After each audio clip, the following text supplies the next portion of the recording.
Hi friends, ఈ video ఏంటిదంటే భయ్యా సన్నీ యాదవ్ పైన కేసు నమోదైంది. ఆ కేసు ఎందుకు అయింది, దేనివల్ల అయింది అనేది ఈ వీడియోలో మొత్తం ఎక్స్ప్లెయిన్ చేస్తున్నాను. వీడియో ఎండింగ్ వరకు చూడండి. అయితే భయ్యా సన్నీ యాదవ్ కేసు నమోదు కావడానికి కారణం ఏంటిదంటే ఇతను రీసెంట్ కాదు, ఓల్డ్ వీడియోనే ఇది. కాకపోతే ఇప్పుడు మనకు న్యూస్లో ఆ వీడియో చూపిస్తున్నారు. ఏంటంటే నేను ఇప్పుడు స్క్రీన్ పైన చూపిస్తాను చూడండి. ఆ వీడియోలో ఏం చేసినంటే ఇతను ఒక షాప్కి వెళ్ళి మంచి కెమెరా తీసుకోవడానికి ఆ షాప్కి వెళ్తారు. షాప్కి వెళ్ళినప్పుడు ఏంటంటే అక్కడ తీసుకుంటారు, దాన్ని ప్రైస్ చెప్తారు. వాళ్ళ దగ్గర 2 lakhs ఏమో అంటారు. 2 lakhs అన్న తర్వాత ఇతను ఏమంటారంటే ఇప్పుడు మనకు కెమెరా కొనాలంటే బెస్ట్ క్వాలిటీ కెమెరా, ఇది మంచి క్వాలిటీ ఉన్న కెమెరా మనం ఇది తీసుకోవాలంటే మనం ఏ విధంగా కొనాలి అనేది వాళ్ళ సబ్స్క్రైబర్ అయితే ఎవరుంటారో వాళ్ళ ఫాలోవర్స్కి ఈయన భయ్యా సన్నీ యాదవ్ ఏ విధంగా మోసం చేస్తున్నారంటే అక్కడ కస్టమర్కి మనం కొనుక్కున్నప్పుడు డబ్బులు ఇవ్వాలి. కాకపోతే ఇతను డబ్బులు ఇస్తలేడు. ఏం చేస్తున్నాడంటే అక్కడనే ఆన్లైన్ బెట్టింగ్ యాప్ ఓపెన్ చేసి మన ఫాలోవర్స్కి అతని ఫాలోవర్స్ అయితే ఎవరైతే ఉన్నారో వాళ్ళకి చూపించుకుంటా మనం ఈ కెమెరా కొనాలి కాబట్టి మనం మొబైల్ యాప్లో ఎలా కొనాలి, ఏ విధంగా మనము డబ్బులు సంపాదించాలి అనేది కొన్నప్పుడు, అది కూడా నార్మల్గా కాదు, షాప్కి వెళ్ళి ఇక్కడ వస్తువు కొన్నప్పుడు అతను మొబైల్ ఆన్ చేసి ఆ యాప్ బెట్టింగ్ యాప్ ఓపెన్ చేసి ఏ విధంగా మనీ విత్డ్రా చేయాలి, ఏ విధంగా నష్టపోవాలో ఆ వీడియోలో మొత్తం ఎక్స్ప్లెయిన్ చేయబోయిండు. దానివల్ల అది ఏంటంటే వీడియో బాగా వైరల్ అయిపోయింది. ఒకటే వీడియో కాదు, చాలా వీడియోస్ ఉన్నాయి. భయ్యా సన్నీ యాదవ్ చాలా వీడియోస్ ఉన్నాయి. అన్ని వీడియోలో కూడా చాలా వీడియో వరకు అతని బెట్టింగ్ యాప్స్ ఉన్నాయి. ఇతనికి ఆల్రెడీ నోటీస్ కూడా వచ్చింది, కేంద్రం నుంచి నోటీస్ వచ్చి ఈ బెట్టింగ్ యాప్ నువ్వు చేస్తున్నావు, ఈ ప్రమోట్ చేయడం కరెక్ట్ కాదు, ఈ మొత్తం ఆపుకోండి అని నోటీస్ వచ్చింది. అయినా కూడా ఇతను వినకుండా బెట్టింగ్ యాప్ ఇంకా డబ్బులు ఒకటికి 2 రెట్టింపు చేసుకుంటా మోసం చేశాడు. చివరికి ఏమైంది, బెట్టింగ్ యాప్ వల్ల ఇతని పైన కేసు నమోదైపోయింది. మనం ఆల్రెడీ చూస్తూనే ఉన్నాం, చాలామంది సైబర్ పోలీస్ స్టేషన్స్ నుంచి కూడా నాకు కంప్లైంట్స్ వస్తూ ఉన్నాయి.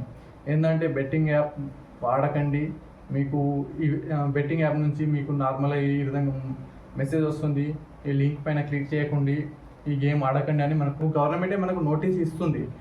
ఆల్రెడీ మనం ఇవన్నీ చూస్తుండగా కూడా మనము ఈ విధంగా చేయడం కరెక్ట్ కాదు. ఇప్పటికైనా ఇప్పుడు మీరు ఎవరైనా కొత్తగా యూట్యూబర్స్ కానీ, ఇన్స్టాగ్రామ్ కావచ్చు, ఏదైనా కావచ్చు, సోషల్ మీడియా ఏదైనా కావచ్చు, బెట్టింగ్ యాప్ గురించి ఎవరు ప్రమోట్ చేయకండి. మనం రీసెంట్గా చూసుకున్నట్లయితే మనకు already local boy Nani already arrest అయిందనే విషయం మనకు తెలుసు. అతను కూడా ఆల్రెడీ ఇంతకుముందు 2 సార్లు అరెస్ట్ అయిపోయిండు. మనము ఆల్రెడీ అతను కూడా కేంద్రం నుంచి నోటీస్ వచ్చింది ఇలా చేయకని, అని అతను కూడా వినలేదు. ఇప్పుడు అతను కూడా జైలు శిక్ష వచ్చింది. ఇక పర్మనెంట్ ఎన్ని సంవత్సరాలు ఉంటామో మనకు కూడా తెలియదు. కానీ మంచిగా ఫాలోవర్స్ ఉన్నారు, మంచి సబ్స్క్రైబర్స్ ఉన్నారు, మనకు మంచి ఫ్యామిలీ, మంచి అంతా మంచిగా మనం ఎదిగినప్పుడు మంచిగా ఏదో మనం నార్మల్గా వీడియో చేసుకుంటూ మన సబ్స్క్రైబర్లను ఎంటర్టైన్మెంట్ చేసుకుంటూ వాళ్ళకు ఉన్నది చెప్పాలి. మనం లేనిది చెప్పకూడదు ఎప్పుడైనా. మనము ఏదన్నా మన ద్వారా వాళ్ళు నేర్చుకోగలగాలి, కానీ మన ద్వారా వాళ్ళు మోసపోకూడదు. ఆ విధంగా మనం వీడియో చేయడానికి ప్రయత్నం చేయాలి. కానీ ఉన్నది లేనిది మనము ఈ విధంగా కష్టపడకుండా డబ్బులు రావడానికి ఏం చేయాలి, ఎలాంటి మార్గం ఎతకాలి అనేది మనము అలాంటి తప్పుడు ప్రచారం అనేది ఎప్పుడు చేయకూడదు. అది చేసినామంటే మనం ఎప్పటికైనా ప్రమాదంలో పడతాం. సో అందువలన ఎవరైనా బెట్టింగ్ యాప్ గురించి ఎవరైనా వీడియో చేసిన ఇప్పుడు పాత వీడియోస్ కూడా బెట్టింగ్ యాప్ గురించి పాత వీడియోస్ ఎవరైనా చేసింది ఉంటే ఆ వీడియో డిలీట్ చేసేయండి. మీ ఛానల్లో కావచ్చు, ఇన్స్టాగ్రామ్లో కావచ్చు, ఇది ఎందులో అయినా జాగ్రత్త ఉండండి. ఎందుకంటే అప్పటి లెక్క లేదు, ఇప్పుడు సోషల్ మీడియా చాలా స్ట్రిక్ట్గా ఉంది. ఇది ఫ్రెండ్స్ వీడియో.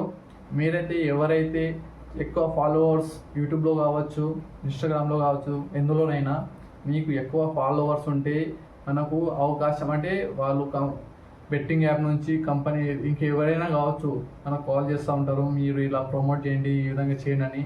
మనం దేనికి ఆశపడి మనము మన సబ్స్క్రైబర్ వాళ్ళను మోసం చేయక మన సబ్స్క్రైబర్లే మనకు మంచి ఆదర్శం కాబట్టి వాళ్ళను దృష్టిలో పెట్టుకొని మనం మంచి వీడియోతో వాళ్ళకు ఎంటర్టైన్మెంట్ చేస్తూ మనం వీడియో చేయాలి. కానీ వాళ్ళకు బాధపడేటట్టు, వాళ్ళకు ఇబ్బంది పడేటట్టు ఇలాంటి వీడియోస్ చేయకూడదు.